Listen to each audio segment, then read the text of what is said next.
In love, you'll give your life away to truth.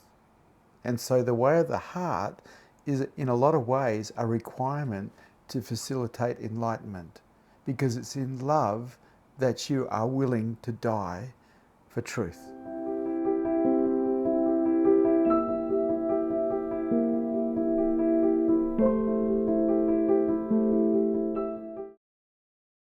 Vishrant, welcome to our program. We would like to thank you for accepting our invitation. And well, welcome. Thank you, Ricardo. Okay. So, first question, how did Osho come into your life and what happened next? You're going to love this story. This is a doozy. I was a publisher in Fremantle, West Australia, and I had a very successful publishing company. And I had a girlfriend who was a lovely, lovely woman, but in those days, I was an anti-drug campaigner. I put out journals against the abuse of drugs, which were distributed to every doctor's surgery in West Australia, every rehabilitation centre, and when television station wanted to talk to someone about drugs, they'd come and talk to me because I was recognised as the local expert, even though I really wasn't. But what happened is this girlfriend of mine started using heroin on the weekends, and I found out that she was doing it, and I asked her to leave, and because I didn't want to live with her because she was using heroin. I was very judgmental back in those days. And what she did is she went to her ex-husband, who was a heroin dealer who had actually been supplying her, and she told her husband that I'd actually abused her, which had never ever occurred, because I've never done anything like that to a woman. Anyway, he, with his wisdom, hired two men to break my legs. Now, the story goes on. The local police force were friends of mine, and they came to me and they told me that there was a contract out on my legs from some thugs. And they told me how the contract got there as well. That's how I found out about it. And so I had been visiting the Osho Rajneesh restaurant in Fremantle, Zorba the Buddhas, for meals. And I really enjoyed the people and I really enjoyed the food. It was vegetarian food, it was great. And a guy called Indivar was running a group that weekend, an encounter group. And so I ran away from home. I got in my car and I left home. And I went and did this encounter group. My house got vandalised by these guys when they tried to find me. But I ran away to get away from some thugs who wanted to break my legs. While I was in the group, I had a vision. And I'm not the sort of guy who has visions. I'm just not. I'm too pragmatic. And I had this vision where I was looking down this big water pipe, and you could walk down the water pipe. It was so big. And at the end of it was this little Indian guy. And I was looking at him, and I didn't recognize him at first. And then I started to look more closely, and I could see that it was Bhagwan Sri Rajneesh. And he was going, "Come here." And without hesitation, I came. I applied for sannyas immediately. And I was a three-piece suit guy, straight as. I wasn't a hippie, so it was a little bit odd. And that was how I got involved with the Rajneesh organisation. I was running away from people who wanted to break my legs.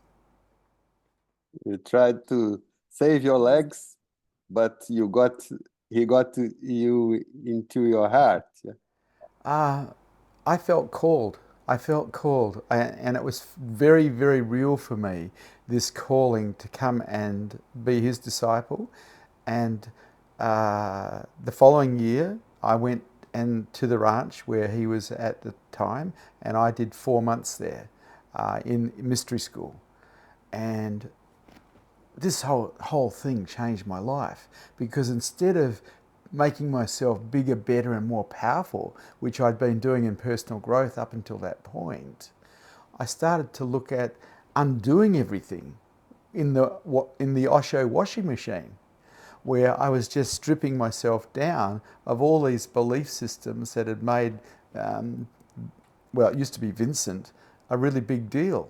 And it was nice to actually have this different life, a chance at a different way of living. And it was offered to me through the Rajneesh organisation. But that's not how I actually really got to meet him.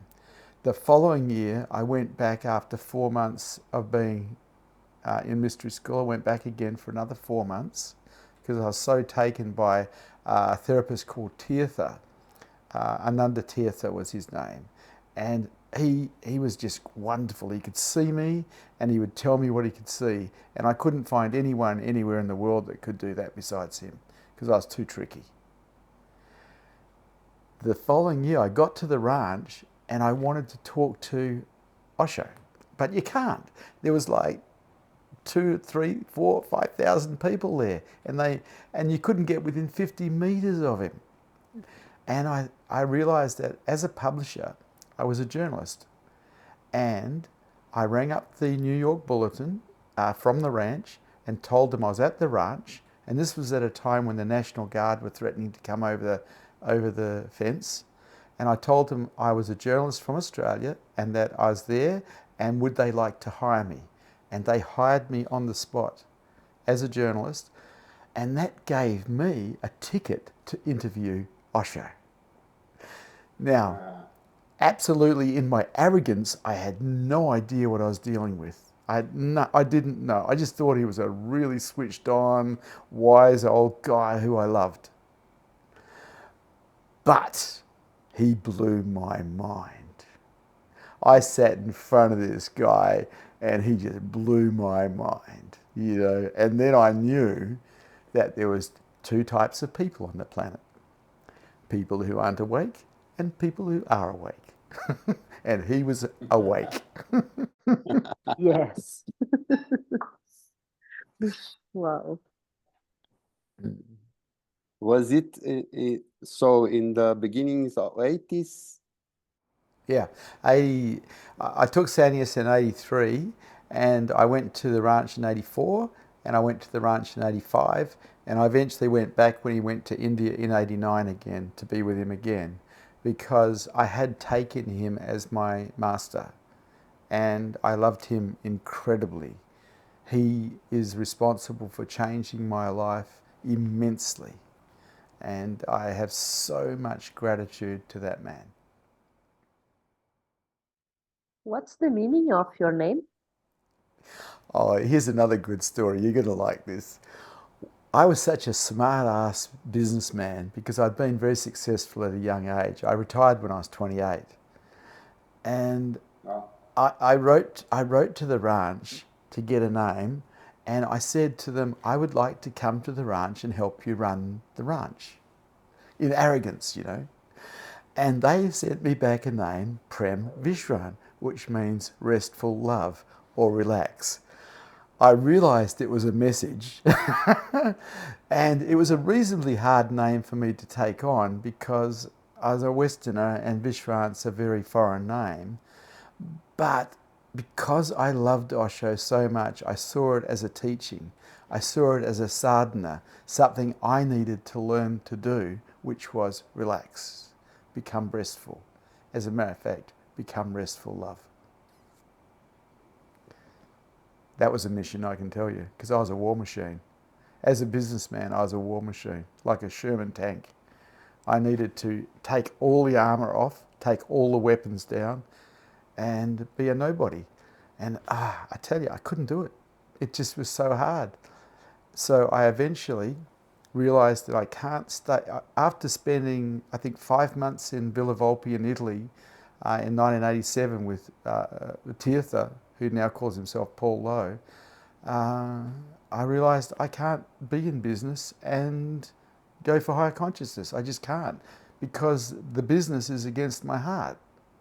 And so I came back from Villa Volpe in November 87, and I gave my whole companies to my staff because I didn't want to be connected anymore to them, and I didn't want my staff to lose their jobs if I sold it, because they'd been loyal for 9 years. And I just gave them everything, and I walked out as a bum, basically. Paid all my bills, took my shoes off, and walked around Australia as a bum, looking for my heart for 4 years, barefoot. Oh. And during that time, I learnt to become a nobody. I learnt to become someone who wasn't going anywhere, who nobody wanted to know. And in that humility, I found my heart. I found unconditional love. And that motivated me to move in a different direction, the direction of service to humanity, service to people. So I went back to school because all I was good at was business. I was really good at making money, but that was it. I went back to school and I trained as a naturopath and a psychotherapist, so I'd have some skill levels that I could help people with.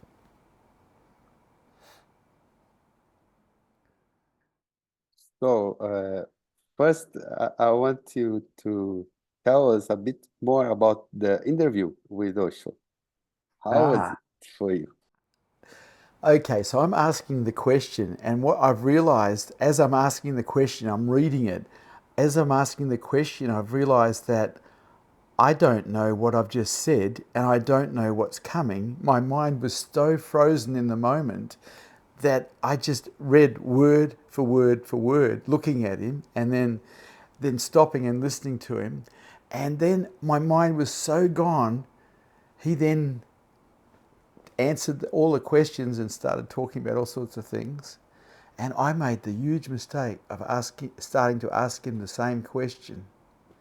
And he leaned forward and said, "You're not listening to me." Wow, what a whack with Shakti that was. The guy got me, and he got me good.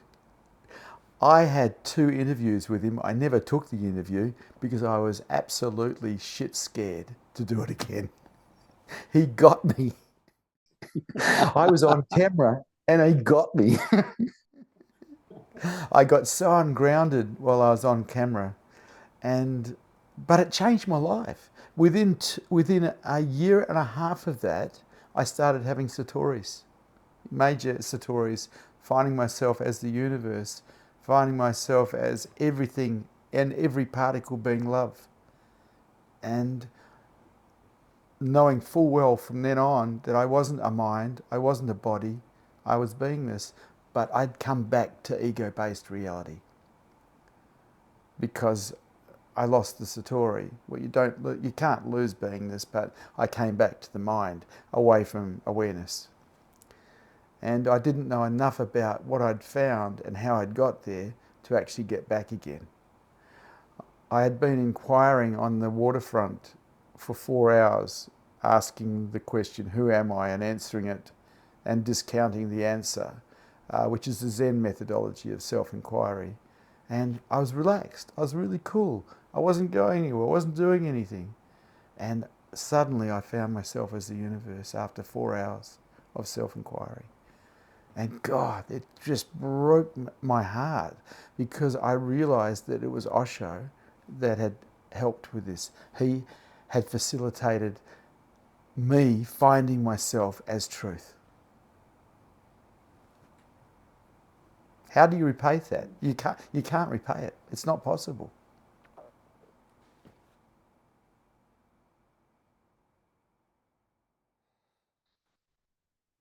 Mhm. Well, the second question you really answer, but I will ask you again. It is, could you share us? Could you share with us how was your life as a sannyasin during the different phases of Osho's work, like Uh, Rajneeshpuram, Puna 2? I wasn't in the Puna one. I was in Puna 2, and Puna 2, né? then I was with him again when he came back to Puna. Puna 2 when he went there. I wasn't in Puna 1. I was at the ranch, but I was so out there as a sannyasin because I was a businessman, not a hippie, and so I was driving Porsches and Rolls Royces, and when I got my mala, my first mala, I just covered it in gold and 21 diamonds. And I used to wear red leather and a cape. I was just so ostentatious. Because I was still so ego-based and so trippy, but the whole sannyas scene was a party scene. You know, like it was like, let's dance, let's party. And I just grabbed it and partied and partied and partied and partied. And did dynamic meditation and did Kundalini meditation and did whatever groups came along because I was a group junkie. And I loved it. It was brilliant. I lost a lot of friends because they couldn't get over how weird I'd become. My salesman started complaining to me about how I was behaving. So I had 14 6-foot-high photos of Osho blown up into frames and put them in the 14 offices. And if they didn't like it, they could leave.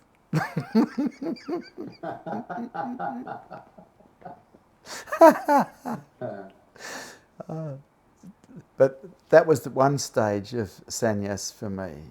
I still had a massive ego.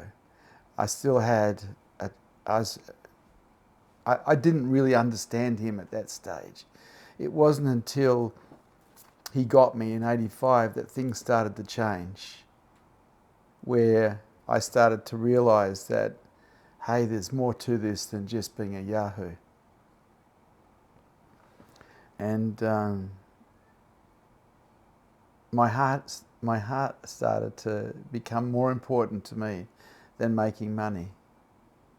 And so when I went again to see him later in 89 before he died, I was there for 5 months. I did mystery school there for 5 months. And I went to satsang every night and darshan.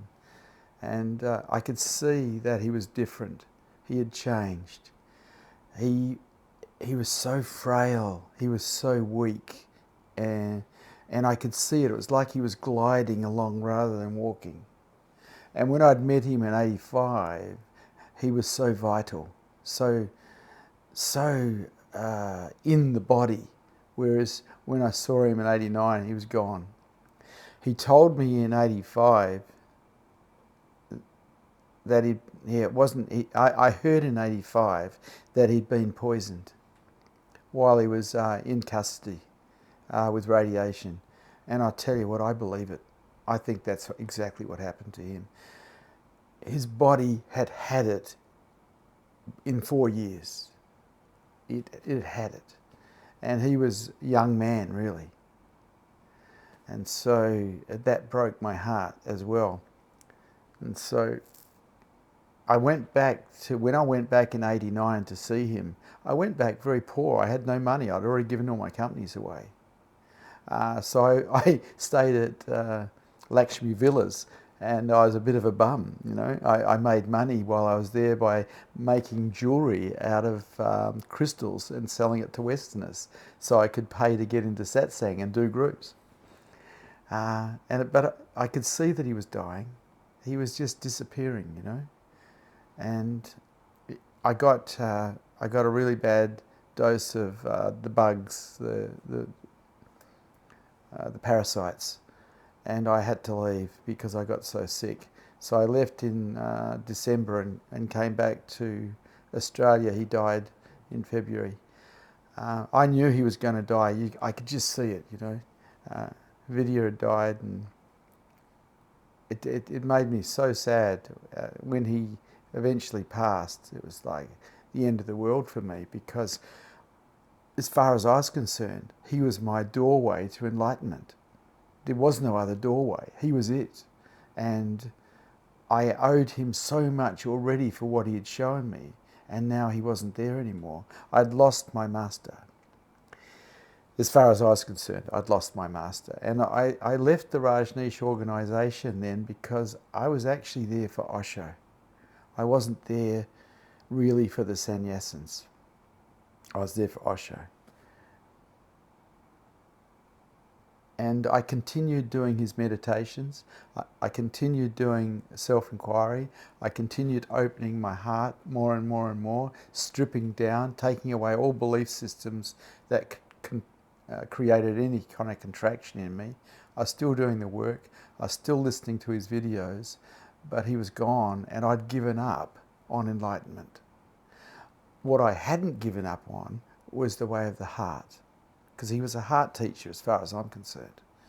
And I pursued heart by practicing openness, removing every obstacle that was in the way of being open. And I experienced a great deal of love for my client base, for my friends, for my family, because my heart was opened. And it was opened as a result of being with Osho. It wouldn't have happened otherwise. As a businessman, I was really a war machine. I was like a Sherman tank. And so it was so nice to live this way of the heart.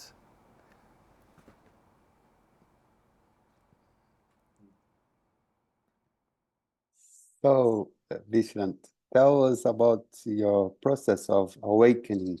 How was it? How did you get there?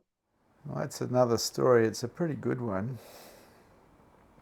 A guy called an Advaita Vedanta teacher from the East Coast was coming over to West Australia to hold a retreat down in Denmark, which is about 4 hours drive south of Perth, where I live.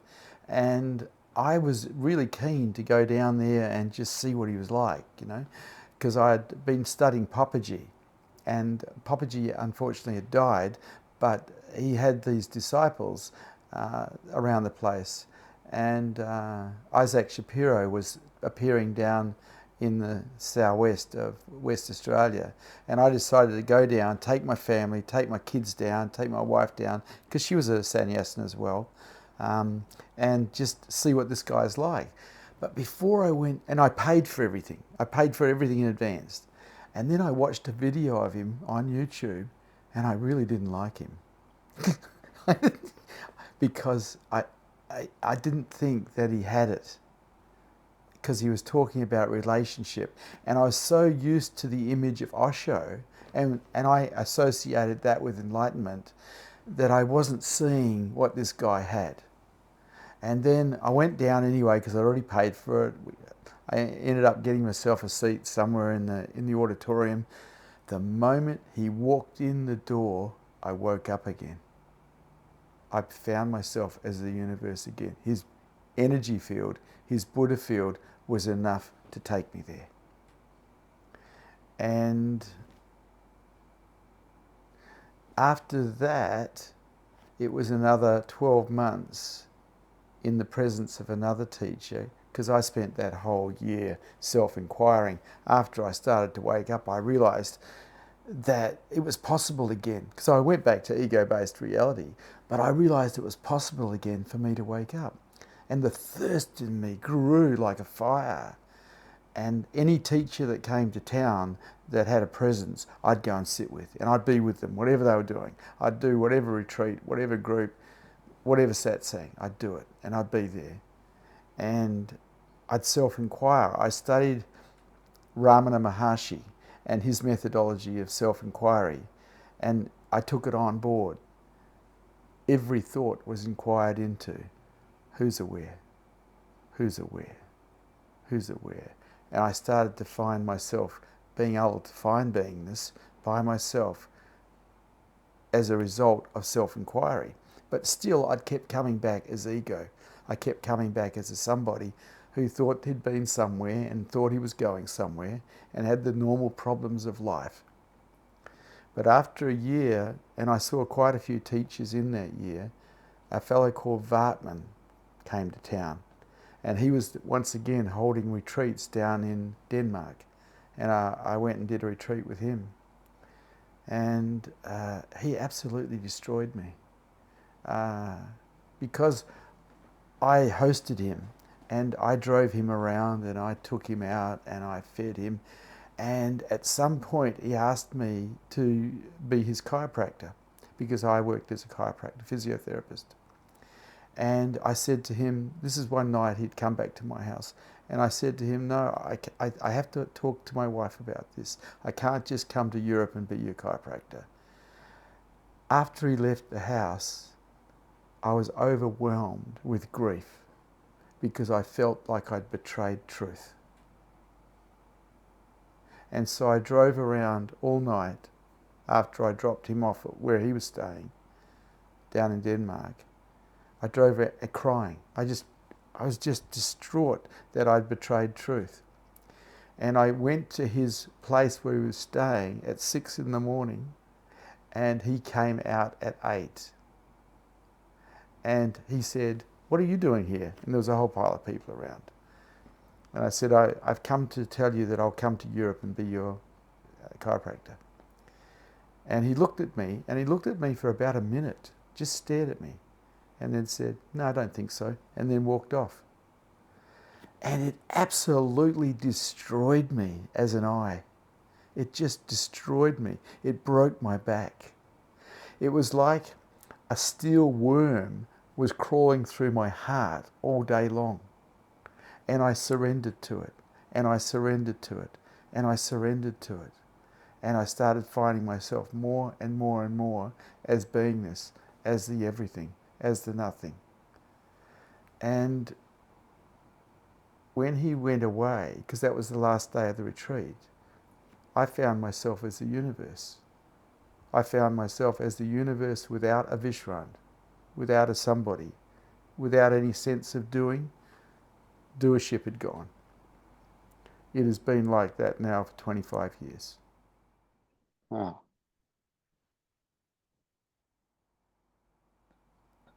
So I play with people like you. I guess we should come to Australia, yeah? Oh, look, I've come to Brazil. I'm there now. Yes. Wow, yes, please. The thing is, it's like when you find yourself as truth, you are everywhere because you are everything. You're not in one place anymore. Like there's a body here, but there's no identification with it. That disappeared. There's no sense of somebody doing anything here. It's just all happening. I'm blissed. My mind is resting in beingness, blissed out to the max.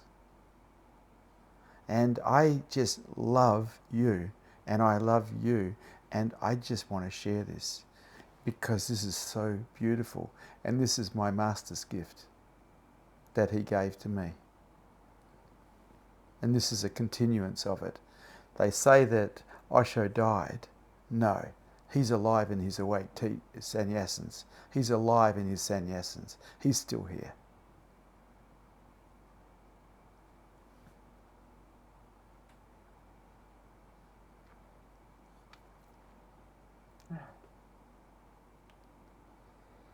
It's so beautiful to hear that because we just love Osho so much, you know?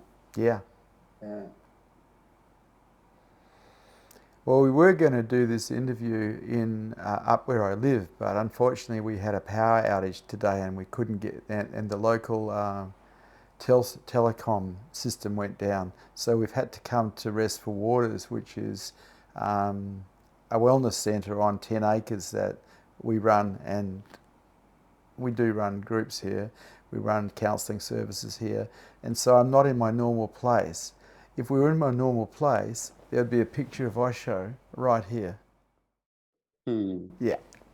But we left that back at where we were going to do the interview at my home. He's in my heart. He's in my mind.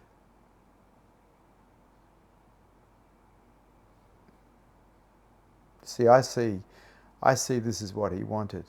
He wanted his sannyasins to wake up and spread what he was spreading, the freedom.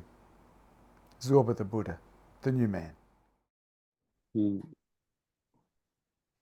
How do you see Osho and his legacy today?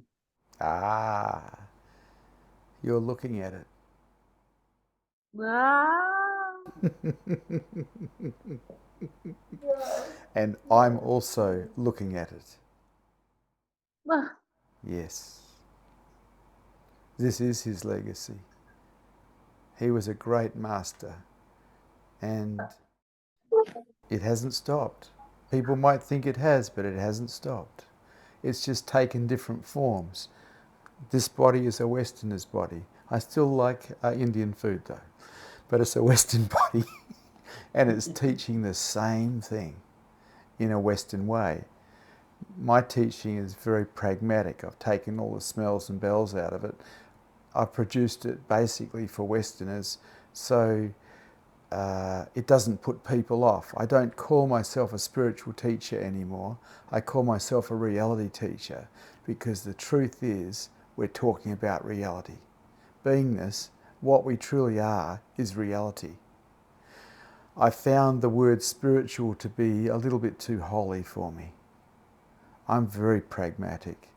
I'm only interested in what works, and I'll only talk about my own direct experience, nothing borrowed from anyone, including Osho. So here we are. It's party time. Great, great. great. Cool. We always hear from enlightened ones saying that you should search and look for a living Buddha to continue the growth. Would you please comment about that? Yeah. If you wake up, you won't be very welcome in Pune. You see, he set up a wonderful place that would have been good for other awake sannyasins to go and teach people how to wake up, because they have a Buddha field and it'd help them. But I don't think you'd be welcome if you woke up. I'm pretty sure I'm not welcome there. When my video went up of me interviewing Osho, they removed it completely. I had to find a copy of it in Russia and put it back up again. And then they challenged the copyright on it, which I defeated them on, because I also had copyright on that video, because I was the interviewer. So I don't really agree with what's happening there. I think that Osho's legacy is still very, very alive in his sannyasins around the world. The love is there, you know, and as long as the love is there, the message is going to be put out. We're going to actually we talk about it. We run things like what I'm running here in Perth, West Australia, to a group of sannyasins. Some of them are sannyasins of Osho, some of them aren't. They're all sannyasins of mine, but it's the same. It's not different. It's the same. I teach the way of the love, the way of the heart, love. That's what I teach. And I teach it through the different meditations, the different practices of openness, self-inquiry. We have a washing machine here also. And it has a tumble dryer and a wringer. It works, because one of the things that happens when you're awake is you can't stop telling the truth. You'd rather die. And the truth is very simple. We are beingness, all of us. We are all one. From my perspective, I'm talking to beautiful parts of myself who live in Brazil.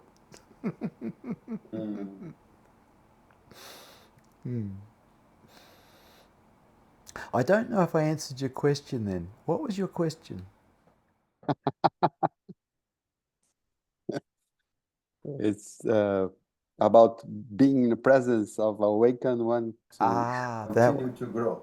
a living Buddha. I don't think it's possible otherwise. I really don't. My experience is that I got initiated or germinated by Osho into higher consciousness, and it was the other awake teachers that supported that germination, that growth through their Buddha field.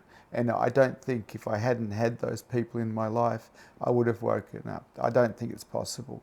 Because before the Advaita Vedanta teachers came, it was 8 years before they came to Perth, West Australia.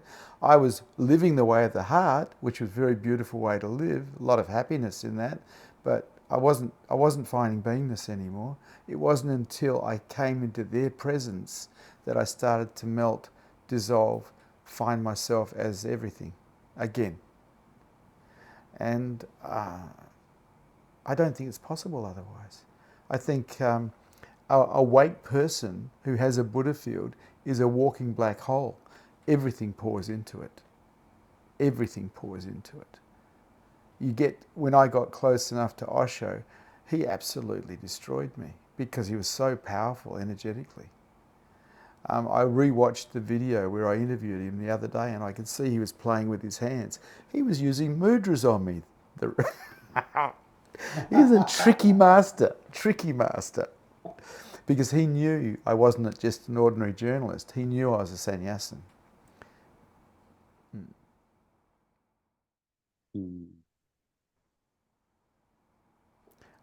Yeah, so I don't know who you have in Brazil, who can help. Swaha, I think, is in Brazil. Is Brazil, isn't it? Yes. Yeah. Well, he's a good man. He's a very good man. I spoke to him, and he's lovely. Yeah, I've enjoyed him. Yes. But you need more of him. You need more. Yes. Just today, I'm going. He's 400 kilometers from where I am. So just after this interview, I go straight to him. There is a satsang this afternoon. One of the things that Osho didn't tell us clearly enough is that you don't survive enlightenment. You actually have to give yourself to truth. You have to give yourself in total to truth. You don't have a later. You don't have an after. It's actually your death as an I. You don't make it. And you do that because of love. In love, you'll give your life away to truth.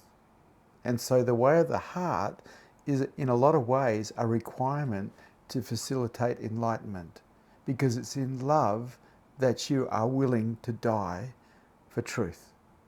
So you can become a light that others can see. But the thing is, you know when you get close to enlightenment that you might not survive it, that you might die as a body. You know that. And you go, yes, that too. Yes, that too. Everything for God and nothing for me. Everything for truth and nothing for me. Everything for beingness and nothing for me. It's the only deal in town. There is no other deal.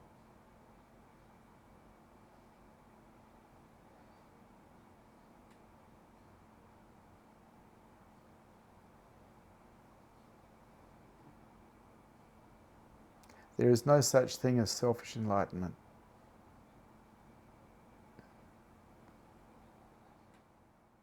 It's beautiful.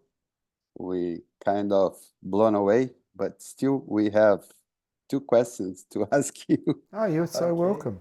You're very welcome. You know, you're lovers of Osho. You're lovers of mine. Absolutely. Yes. We are, well, we want to get all Osho enlightened ones, to ignite other people too. So, Divya, 7. Could you tell us about your work as a spiritual teacher? As a And reality how does teacher. it evolve? Meetings and retreats and all kinds of. Yeah. I hold at the moment 8 meetings a week. 4 of them are for the public, where anyone can come online or come to a meeting, and 4 of them are basically private. They're for sannyasins only, and they're mystery school. whereas things are a lot more intense because people are getting undone, and they actually come every satsang, and so they get undone and they get undone and they get undone, because it is an undoing process. Satsang is a destructive process. It's not a building up, making people bigger, better and more powerful. It's not personal growth.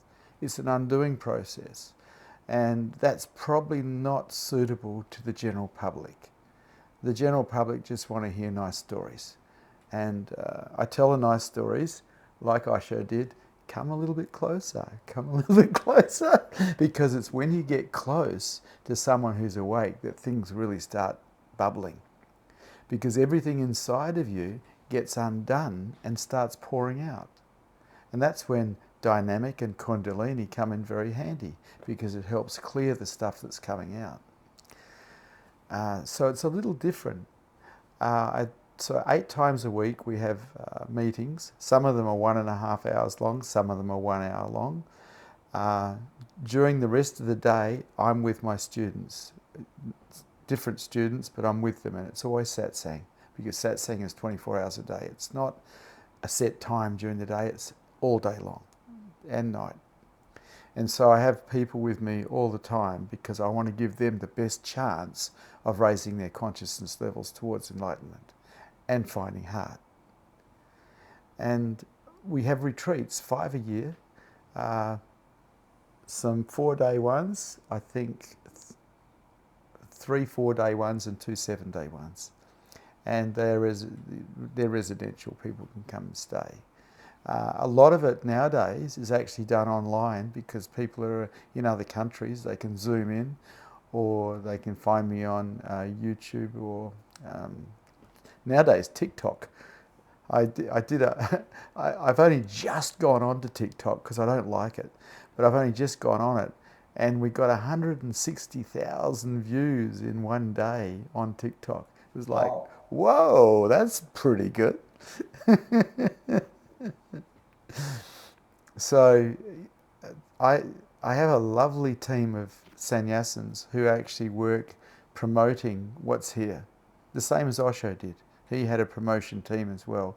Well, we have a promotion team here, because it really is about getting the word out, getting the message out, getting the Dharma out.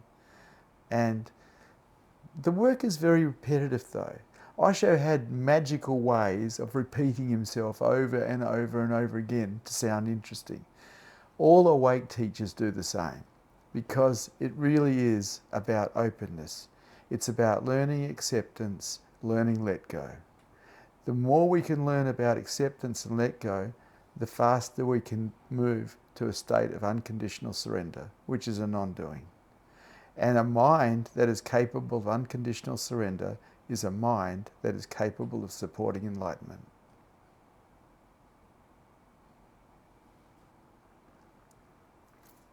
So it's up to you. What do you practice? What do you practice? Do you practice let go?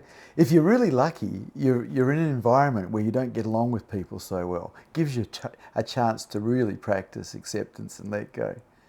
We all try to avoid discomfort and find comfort, but the truth is the people that really piss us off are our best teachers, because they're the ones that we can practice surrender with. They're the ones we can practice acceptance with. And so I have a great deal of gratitude to my ex-wives, because I learned more about acceptance and more about surrender by being with them than anything else.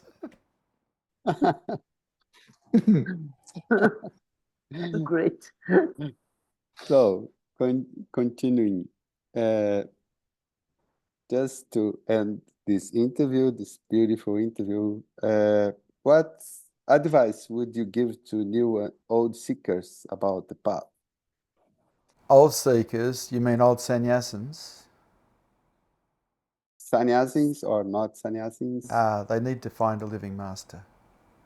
Because the ego is so tricky. It is so deceitful. It's so good at surviving. And when you find a living master, the living master has your demise in mind.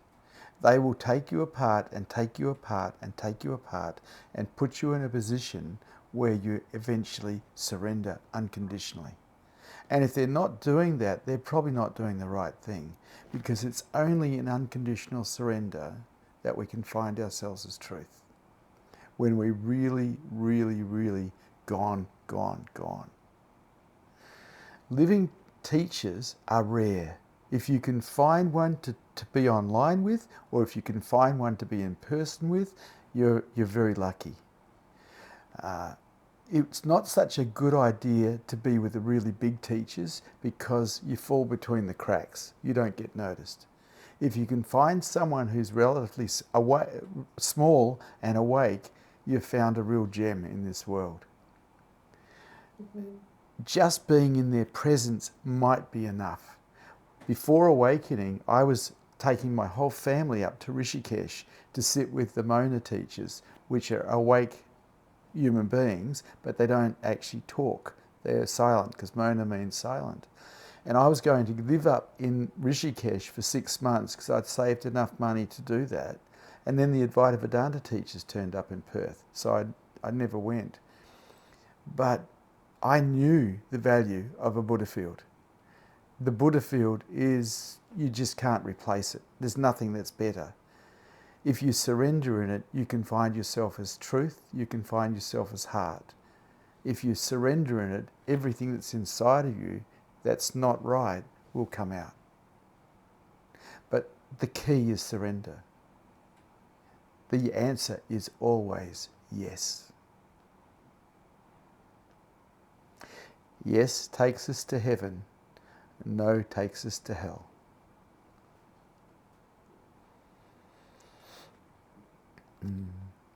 You know, some of the teachers that I had, I didn't even like, because I didn't like their personalities, but they had the Buddha field. And I knew what that was worth. I knew how rare that was. And so I would get as close as I could. I hosted a lot of these teachers. I had them stay at my home. I drove them around. I fed them. I did whatever I could to be close to them, because I knew the value of the Buddha field. And I was interested in waking up. I was interested in getting free from this mind, the bars of which used to be made of fear. I haven't experienced fear in 25 years. It all disappeared when the ego dropped. The survival mechanism died. And I have my eyes on you. Crosshairs. Because you're interested. Anyone who's thirsty, I'm interested in. Anybody who's thirsty. Because they're the only ones who can get free. The thirsty ones. The ones who are willing to do whatever it takes to get free. They're the ones. And they're the ones all the awake ones are looking for. They're the ones Osho is looking for. The thirsty ones.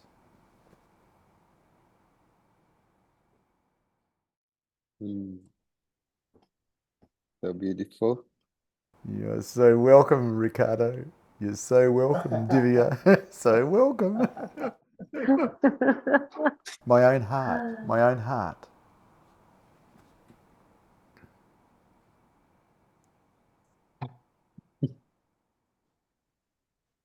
So one more question. That's not a question. We always ask our guests to say one word for Osho. Love. There is no other word. Love. I have an interesting story that you could end with.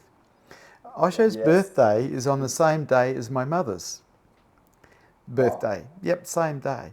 And my mother wanted me to take her out to dinner. This is when Osho was still alive. I think it was 87 or something like that. And I was taking her out to dinner. She was in the Rolls Royce, because I had a Rolls Royce. And I was driving her to a restaurant, and she said, "Why are you crying?" And I said, "It's Osho's birthday too." And I am so grateful to him. And I had tears running down my face. And she said, "I want you to turn this car around and drive me home right now." She was so upset. because she never agreed with me becoming a sannyasin. And so that is such a memorable moment to me of my love for Osho, the dedication, the beauty of that man, the gratitude. My mum never got it. She still won't call me Vishrant. 40 years down the track, she still calls me Vincent. It's like, no. But, you know, she's my mum, so I can't stop her. So you may call me Abheeru instead of Ricardo. Abheeru. What does Abheeru mean? What is it? Fearlessness. Ah, of course, Abheeru. Yes, that's similar to Abai. Abai is also fearless. Yes. Or Abaya. I think it's same root, yeah? Yes. Two of my sannyasins, one's called Abaya and the other's called Abai. And they're two of my sannyasins, fearless. And the reason they were given those names is because I could see in them that they were letting fear rule their lives too much. And I gave them the name as a sadhana so they wouldn't serve fear so much. They'd actually look at it and step through it instead of serving it. So Abheeru, I don't know if that's Abheeru. I don't know if that's appropriate or not, but there you go. Yes. Divya is the name of a friend of mine who was a sannyasin of mine who died last year. And she was an older lady, and I loved her so much. So it's nice to see the name Divya again. Yeah. Celestial, né? The meaning is celestial. Divya. Yeah.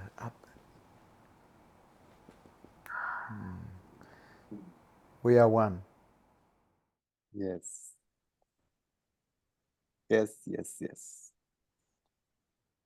Thank Correct you so answer. much. Thank you so much. Thank you so much, Vishrant. We loved this interview so much to be with you. You guys are sweethearts. To meet you here in Brazil, maybe. You never know. You never know where I'll end up because I don't have a plan. I wake up in the morning, I don't really know what's going to happen. It's another day to play. It's so cool. Wow. We don't want to say goodbye. Yes. We don't want to end this interview. Well, how I usually end a meeting like this is thank you for satsang. It's good to see you brave hearts here today.